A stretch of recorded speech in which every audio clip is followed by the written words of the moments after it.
everybody, welcome back to Grounded Conversations. For those who are new here, I'm Liv. This episode is going to be about reflecting on 2025. I'm recording this on Christmas Eve, so we only have about less than 10 days before 2026, which is actually crazy. I feel like so much has happened this year, especially in my life, and I'm guessing the same in your guys' lives as well. And I was talking to my friends and I was like, if you had told me that all this stuff had happened in January or even like last December, I would not have believed you. And I would have laughed in your face and thought you were making this entire 2025 up for good and bad reasons. And I know for me, whenever it does come to the end of the year, I do find myself reflecting a lot on the things I've done, things I haven't done, and the things I want to do next year. So I thought I'd talk to you guys about it. And this year within Chinese New Year terms is the year of the snake. And so I like to think, for various reasons, that 2025 being the year of the snake was sort of shedding our old selves and getting rid of all the bad things and leaving it behind and leaving it in 2025. And 2026, which is the year of the horse, we can sort of like run like a horse. I don't know if that's actually a saying, but I saw a TikTok saying that and it sounded right. So we're just going to go with that. And I find that quite nice, just being able to leave everything in 2025 and go into 2026 and it just be a completely new year. Really good vibes, bringing nothing bad into the year with me, please, and just it being completely different. And I think for me as well, I find when it does come up to the end of the year, I do find myself thinking of all the things I should have done that I didn't, and things that I should have made more time for that I may not have made time for. And I think it's important when you are reflecting on the year, not only thinking about things that you have achieved and just everything that you have completed, because it's so important to reflect on yourself and the things you have achieved and be proud of yourself in that way, but also reflect on the things you've learned, which is going to take up a lot of this episode, but I'll get into that in a sec. So I think going into 2025, I did put quite a lot of pressure on myself to act a certain way and to do certain things and to complete this whole list of things that I wanted to complete, and I didn't really give myself enough grace to think that's going to take a lot of time, and I'm also starting uni and doing my A-levels and loads of other things that take up a lot of time. And so whilst I didn't necessarily get the time that I would have wanted to complete some of the things that I wanted to, I've still achieved a lot, and that's something to be proud of, rather than thinking of the year and diminishing my achievements, thinking, oh, I should have done this, I could have done this. I think I need to be proud of the things I have completed. And I think coming into 2025, I did feel quite like in order to be happy and in order to feel okay, I needed to be in a relationship or needed to have certain friends or have certain things happen or certain grades, when actually that's not true. And I think I needed to actually focus on my own happiness and my own well-being more than I actually did.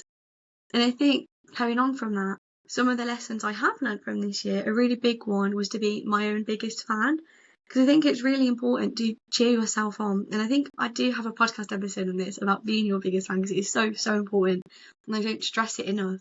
I think I realised that you're going to want your family and friends to support you and to care about you, and they should. Don't surround yourself with people that aren't supporting you, because that's not fair to you.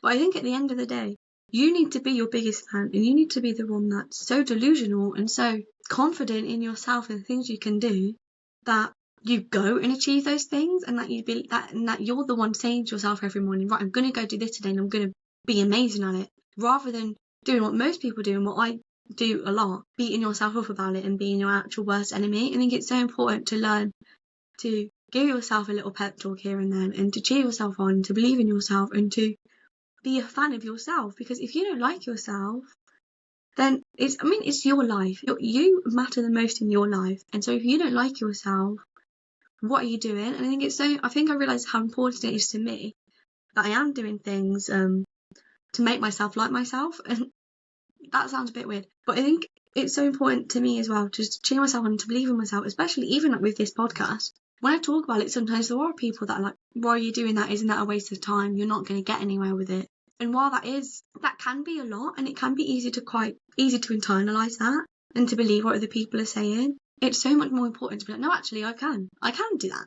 Who's to say that this could not be one of the biggest podcasts in the world? Obviously people can have their opinions, but if I'm not believing that myself, and if I'm not putting the work in, and if I'm not doing that myself and really going for it and believing in myself in that way, why should I expect other people to? Because if I'm not believing in the things I'm doing, why should I expect other people to? And I think carrying on from that, I learned to actually believe in yourself more than you do. We can often shrink our abilities in our own mind to think that we can actually only achieve a limit of something or only do something to an extent.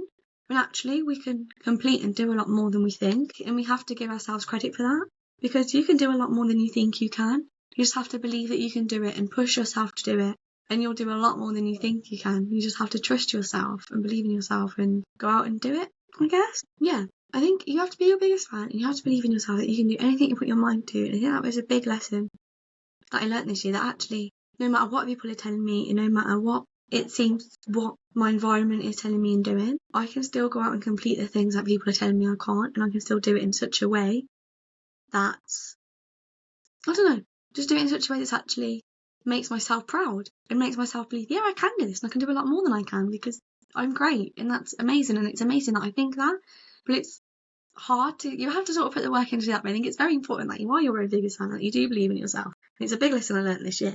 And also a lesson that the only validation that truly matters is mine. Because at the end of the day, like how I was saying before, if I don't like myself, then what's the point? I'm the only person that has to be with myself every day for my entire life. Since I was born to the day I die, I have to be myself 100% of the time. So if I don't like myself, and if I don't like how I'm acting or what I'm doing or what I believe in, I should change that and I should act on that. Because I like to think of it as well. It's like, if I think somebody's doing something cool, why don't I go out and learn that cool thing as well and learn to do that too? Rather than thinking, oh, I can't do that. Yeah, I fucking can. Like, put me in, coach. I would do it. Like, put me in. But yeah, I think I learned that the only validation I need is mine. Because if I'm okay with what I'm doing, and if I believe what I'm doing, and if I'm happy with how I'm living my day-to-day life, and if I'm keeping the promises I make to myself and doing things alone and other things like that, and just surrounding myself with myself and thinking and reflecting on things I've done and what I want to do, and thinking, oh, I actually like that. I like the person I'm becoming. It's so much more empowering to me, and it actually makes my life just feel a bit more fulfilled in a way. So I think that's very important as well. And another thing I learned is how, I think I knew this before, I think it just really kind of came to fruition this year, but how your mental health really does affect everything you do. And it's one of the most important things, and your mental health should be one of your priorities always, because it does affect every aspect of your life. If you're not okay mentally, if you're not okay up here or with yourself, then your physical health drops, literally everything around you, your relationships with other people drop, your motivation to do things drops. And so it's so important to check in on yourself and to check you're okay, and to do things like making sure you're okay and things like that, and like carrying on from that. I think I learned that I do need to prioritise self-care more than I am, because I can think I'm okay and I can think, oh, I'm doing fine, and then end up feeling a bit burnt out or a bit run down, and then take one self-care day or night and then think I'll be fine, when actually I think I learned that self-care sort of needs to be like maintenance. So rather than it being like, there's an emergency breakdown, let's quickly fix it now, I think I need at least like a weekly day, or like a weekly kind of routine, I guess, that is focused on self-care, to make sure that I'm mentally stable and mentally looking after myself and taking the much needed rest I need and things like that. And I think even like with being a Christian, how like the practice of Sabbath and taking the Sunday to just have a rest and to just focus on spending time with God. I think I realised it actually is so much more important than I think, to take that day of rest and to just let myself have a day off, rather than thinking, oh, I need to work all the time. Because I find when I'm doing that, I actually lose my creativity and lose some of the aspects of life I like. Because I like writing songs for fun and other creative things and creative projects that I have going on, which I haven't told anybody yet.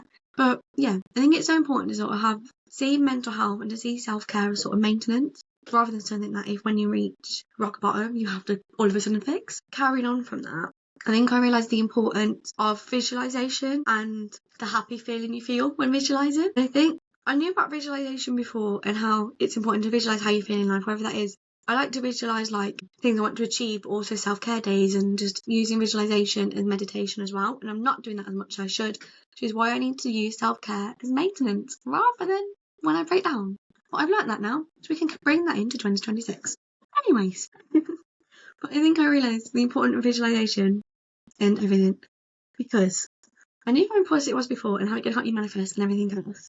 But at the start of the year, when I was still playing water polo, I was talking to one of the other players who's a few years older than me about, she was like, oh, you often have the ball, but it's like you don't take the opportunity to go and try score. Whereas if you try, you'll actually do it. And I was talking to her and I was like, well, people said to me before, like, be angry at the goal and the goalkeeper and then throw the ball and you'll score and be angry. But internalising the anger in order to score never really sit right with me because I try not to be angry. I try to avoid that feeling. So the thought of bringing up that feeling to do something I want to do did not sit right with me. But this player, Emma, anyways, was saying to me, this is literally in the pool before the whistle was about to blow for like the third period or something. She was like, visualise before you do it, visualise the ball going in and how happy you'll feel after it goes in. Just like, close your eyes, imagine the ball going in the goal and how happy you'll feel afterwards. And I did it. First shot I made after that, scored. Yippee. So I think I realised after that how important it is to visualise and do that happy feeling, especially because like that was such an immediate sort of result from visualising. Like it happened straight away. So I think I realised after that like how important it is to visualise and to get over those feelings. And I think it is so important as well to visualise being happy and to do what makes you happy, because at the end of the day you only live once. I would rather live a life where I like myself and doing things I enjoy and I feel more happy than a life where I'm doing things other people want me to do. Well, obviously that's important to keep relationships open. That doesn't matter.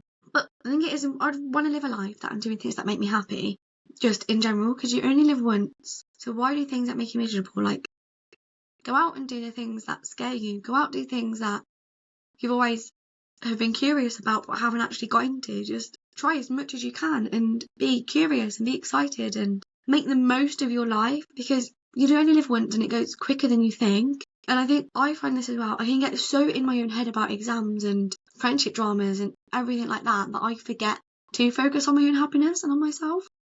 And I think I need to take a step back sometimes and be like, no, actually, I'm not taking care of myself at the moment. I'm not feeling happy. I'm not doing things that make me happy. How can I change this? And how can I do more of the things I enjoy? I think that's very important. Because I think even being at uni, I think I realised actually I need to find more things to look after myself. Even just like mindfulness colouring or doing more meditations or being more like physically active, going on more walks, actually going to the gym might be helpful as well. And just things like that to just make sure that I am happy and I am healthy and doing things that I enjoy.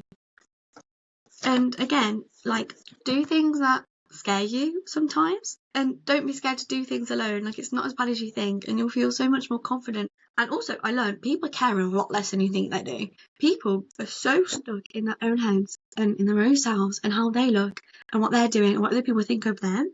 But when you walk in a room, when you walk in a building, nobody actually gives a fuck about you because they're so wrapped up in themselves and what they're doing.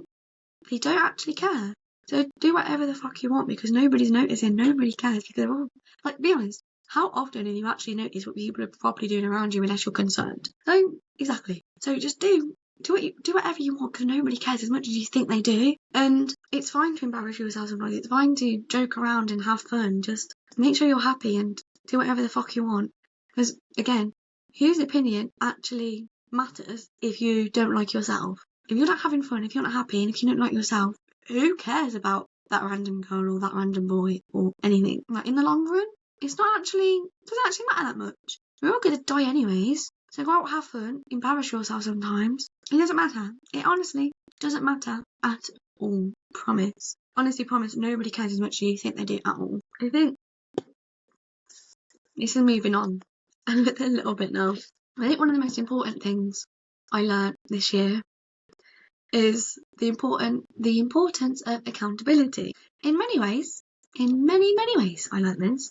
I think not only for taking accountability for myself and my own actions and the things I'm doing, I think it's so important to me, and just in order to keep friendships and things like that, that if I upset somebody, it's so important for me to step back and be like, oh, I did do this and I shouldn't have done that and I'm sorry that upset you. This is how I'm going to change my actions here forwards. And having friends that can also know how to take accountability back, and surrounding myself with people that are so self-aware and humble, I guess, that they can look at themselves and say, yeah, I'm sorry I did that, and I'm sorry I acted that way, and I'm sorry I hurt you. Can we do this to move forward, to fix this situation?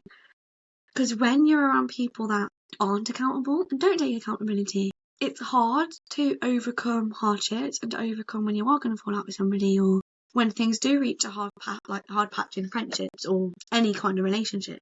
It's hard to be close to people who avoid to take accountability. And I think I found some situations myself of being in friendships where, like, I've realised I did do something wrong and be like, I'm sorry I did that, I shouldn't have brought that up on that day, I'm sorry. Like, literally not having I'm sorry but just being like, I'm sorry, I didn't want that to happen, I won't do that again, hope you're okay, hope we can sort this, and having a conversation and being like, I'm sorry I hurt you. And I think it's important to be around people that can say back, yeah, right, I'm sorry I hurt you too, here's how I'm going to move forward, and sorting it out and being accountable and changing your actions after being told that you've hurt somebody is such an important thing to do. And I think I realised how important it is to sort of not push off my own actions, especially, and to be able to be like, actually, I did hurt somebody, I did mean to do that, I'm going to apologise and fix this, rather than leaving them to hurt and me to hurt as well. It's important to take accountability for things we've done, and to be around people that can also take accountability. Otherwise, you're both just stuck. If nobody takes accountability, nobody really says anything, and nobody really gets sorted. So I think that's really important. And I think a big important thing I learned, especially when I was reflecting on this year, is how important loyalty is to me. The definition of being loyal is giving or showing firm and constant support or allegiance to a person or institution. So, I have a lot to say about this, actually. I think when I was reflecting on this year and reflecting on friends I've lost and friends that I still have and how I act in certain situations, I think I realised that, especially to my close friends, I'm so loyal to them and so in support of them. I genuinely believe that they could become like President of the United States or something like that. And I genuinely believe every single one of my friends is going to achieve their dreams and more, just because I see how amazing they are. And I support them to a T, to the point, if anybody hurts my friends, I like to think I'm the first person that has their back and is able to say, yeah, I fully support you. I'm not talking to that person that did you wrong, even if I don't know them. If somebody hurts my friends, no, you're not seeing me again. Like, what the fuck? I was in a situation with my friends where a girl I was friends with a girl that me and the rest of our friendship group didn't like for really good reasons, because she hurt one of my other friends. And then we had our friend being like, oh, this girl that you guys don't like and that you guys don't want to be around because she did XYZ, I'm not going to be friends with her as well. But then us actually finding out she was still friends with her and she was still talking, and we were being lied to, not being told the truth fully. And I think I realised that in a lot of my friendships that have fallen apart, it is because they're not fully supporting me in the things I believe in and not fully giving us firm and constant support. Because I believe if somebody had hurt me and my friends, I would hope that my best friend would not then be friends with the person that had hurt me, and it also hurt them as well, but I'd hope they would not go back to being the person that had hurt them, and me and my other friends would actually stand next to me and be like, I fully support you, that shouldn't have happened. If they're not going to take full accountability and not act a certain way, I don't want to be around them. I don't want to be around them after they acted that way to you, because I don't think they're a good person. So I'm going to stand fully by you and be fully with you in that. And I think just having friends, being friends with people that literally like not only betrayed me and my friend, but betrayed them. How are you not being loyal to yourself and not respecting yourself? But how are you also not standing by your friends fully and being like, what she did to you was wrong and should not have ever happened, ever? I'm not going to be around her. Because I feel like with me and my friends, if you hurt one of my friends in any way, it takes a lot for me to then sort of let you back in fully. I feel like it's different if you hurt me and we have a conversation and we sort it. If you hurt one of my friends, go away. Like, I don't want you around anymore. Please leave. But I think how I react to situations as well, because I am so loyal to my friends, even if I don't want to say in the wrong, because this is situational. But if my friend was to ever get in an argument or out or a fight or something like that, I would fully back them in public with all the other people around, fully have their back, fully support them, and that not drop a bit. And then in our own privacy, I'd then correct them. I hope all my friends know, especially all my close friends know, I fully have their back in anything. I fully believe they're complete They can do anything they want and and achieve everything they want in life, and I'll fully have their back and have their support in anything. I think I really realised this year through friends I've lost and situations I've been in how important loyalty is to me, not only to be loyal to my friends, but to have that loyalty back. And I think when I don't feel that loyalty back, it makes me not want to be friends with them, because I think I can feel quite disrespected, and it's like, I don't want to really be around you then. But yeah, that's all I have to say about that situation. There's a lot more I could say and want to say, but I'll save that for a different time for now. I think I realise as well how it's okay to let some people leave your life. You're not going to be aligned to everybody 100% of the time. And so it's okay, and sometimes it's better to just let people you're no longer close to just leave and exit your lives in peace or not in peace. You'll be better off without them a lot of the time. And yeah, it might hurt and it might actually suck. You'll find other friends and other people. Promise. It's fine. Get over it. You'll be okay. But yeah, I think I learned it's okay to just let people leave your life, and it's also okay to let people drift through your life in a way. It's okay to still be friends with people, but not be as close to them anymore, and to still support them and still have their back, but just like while you're at a different stage in life, not being as close to them personally. And I think I had to learn it's important to let friends go through stages and to let your friendships develop and build and grow and turn into other things, rather than being like, I don't talk to them every day anymore. They don't like me, because actually they probably do still like you. You just need to adapt a bit, I guess. But yeah, I think there is a lot I've learned. I feel like I've been talking for a while, but they're the main things I've learned this year. And I think some of the things that I do want to leave behind in 2025, and not, please don't come near me again, just leave behind in 2020. Yeah, these are things I want to leave behind this year. Please, is people who don't reciprocate my efforts, not only in like loyalty terms, I guess, but why am I always the one to plan everything? Like, guys, friends of mine who think, oh wow, Liv plans every time we meet up. Please, can one of you just message me for once and go, hi Liv, I would love to see you this Christmas. Please can we meet up? Because that would actually make me feel so happy and so special. Because I've decided, for a lot of my friends, other than Keena and my college friends, I'm going on strike this Christmas, and I'm not planning anything. Anyways, if you're wondering why you send a message in November asking to meet up, because she hasn't done anything since, it's because only one of you responded on the group chat. So please, I'm not planning anything. If you want to see me, please tell me, because I'm kind of done. I'm just going to leave it there. Leaving that in 2025. Another thing, the belief of not being good enough. Because actually, I think I am. And I think the underlying belief of not being good enough is going to be left in 2025, because actually, I'm kind of done with it. And I know that's easier said than done, but here we are. Another thing, comparison. I'm done with the little voice inside my head that goes, but so-and-so does this, and you don't. So-and-so looks like this, and you don't. No. Just, please don't follow me into me next year.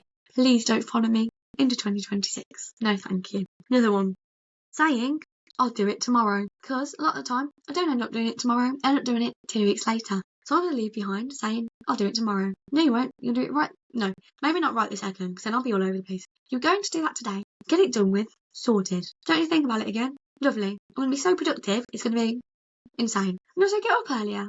My, 3 9am that they've given me after Christmas will help me this one. I'm going to get up earlier because I feel like I kind of need to in order to complete everything I want to complete next year. Which I know I said I need to not put pressure on myself like I did 2025. But actually, I've got big plans for 2026. And if you're not going to put in the effort with me, or ask how I am, or actually find out if I'm okay, you're not going to be around to see that, because I'm going to be so locked in to all my plans and to everything I want to do. You don't hear from me because I'm so locked in and so on it, you just won't see me. So, things I am bringing in to 2026. I just want a peaceful year. I just want to be cool, calm, collective, at peace. No dramas. Please. All I ask, at least 6 months of no dramas, which is a big ask. I know. I just want to stay out of it. Don't want to be involved. I just want to have strawberry matches, do a bit of journaling, have some peace, meditate, visualise, do other things I want to do, focus on myself, and not be involved in anything, please. I want to focus on my happiness. and the things I find fun. I just want to have a really fun, peaceful and happy year. That's my intentions. Happiness, peace and fun. And I'll be happy. That'll be brilliant. Yeah. Also, I've decided I'm going to write and make a film next year. So when I say I'm going to be locked in, between uni, this podcast and this random film I decided to make, nobody is going to be hearing from me or seeing me or anything. But you know what? I'm honestly fine with. So if anybody thinks Liv's gone off the face of the earth, why isn't she responding to my messages? I'm busy. I'm literally booked. Like, look, got my 2026 planner at the ready. It's already got a full January. I don't think I'm free any Thursday in January at the moment. So yeah, I am booked and busy. I think that's everything for this episode though. So I invite all of you guys to reflect on this year, the things you've achieved, the things you've learned, and the things you're going to leave in this year, including bad people and bad friends, and just reflect. Have some quiet time, quiet thinking, maybe some journaling if you'd like, with a little nice hot chocolate or whatever drink you prefer. Just have a time to listen, think and reflect. And I'll be seeing all you guys for the next episode on the 1st of January, which I'm very excited for. So yeah, I will see all of you in the brand new, lovely new year, which will bring us all peace, fun and happiness. And I just want to say thank you for everybody who has listened to this episode and any other episodes this year, whether this is your first one or this is you've listened to literally all of them. Thank you for being such a huge part of my year and just of this podcast and everything else. So thank you, everybody. I love you all loads. Yeah, thank fuck 2025 is over. Bring 2021, because you know what? I'm here for it. You're going to have a great time. And thank you again all for listening. I'll see you guys next year.